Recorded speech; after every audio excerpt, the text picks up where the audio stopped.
Bonjour à vous et bienvenue dans cette philosophie du bar.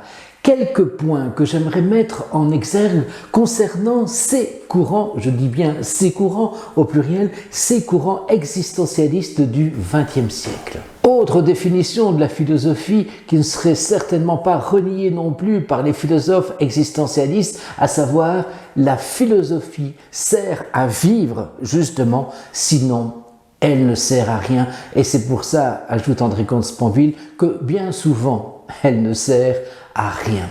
Donc, ça veut dire effectivement qu'il faut pouvoir mettre sa philosophie en œuvre, ses pensées en œuvre. Une notion également que j'apprécie chez les philosophes existentialistes, c'est justement la notion même d'existence, d'exister. Et regardez comment je viens d'écrire existence, exister, en fonction de l'étymologie latine, en dehors, zisterait, être posé, être placé. Eh bien justement, exister, c'est être placé en dehors de soi. C'est avoir un avenir, c'est avoir un projet. Et là encore, regardez comment je viens d'écrire projet, c'est être toujours jeté en avant. Bien sûr, le passé n'est plus, bien sûr, le futur n'est pas encore, il n'est pas à proprement parler, seul existe le présent. Mais ce n'est pas pour ça que je ne dois pas avoir, bien sûr, des projets, c'est pas pour ça qu'il n'y a pas un pneuma, un souffle qui doit me guider et m'inviter à croître, à grandir, à m'épanouir. Justement, c'est la notion même de sursum, c'est-à-dire un dépassement continuel, permanent de soi. Être, certes, mais être plus constamment. Autre terme que je souligne, la notion même de responsabilité. Voilà un beau terme. Être responsable, répondre de quelqu'un.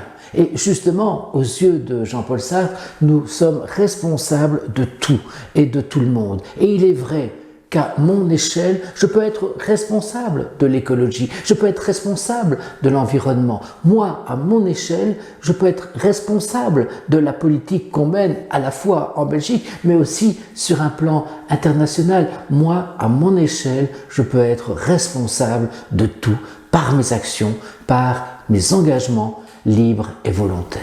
Je ne peux pas m'empêcher non plus d'apprécier cette notion de déréliction. Nous avons été jetés dans un monde que nous n'avons pas voulu. Nous n'avons pas souhaité vivre, mais ce n'est pas parce que nous n'avons pas souhaité vivre que nous ne devons pas vivre et essayer justement de se réaliser, comme je le disais précédemment, se réaliser au maximum. Mais en tout cas, ce monde-là, jusqu'à preuve du contraire, en tout cas, je ne l'ai pas souhaité, je ne l'ai pas voulu. C'est la notion même de déréliction utilisée par les philosophes existentialistes. Enfin, j'aime beaucoup la notion de liberté. Je suis condamné, diront les philosophes existentialistes, je suis condamné à la liberté. Je n'ai pas choisi mes parents, je n'ai pas choisi mon siècle, je n'ai pas choisi ma civilisation, je n'ai pas choisi mon sexe, mais je choisis la façon dont je vais assumer, ou pas d'ailleurs, mes parents. La façon dont je vais assumer ou pas mon siècle, la façon dont je vais assumer ou pas ma société, ma civilisation, ou enfin mon sexe.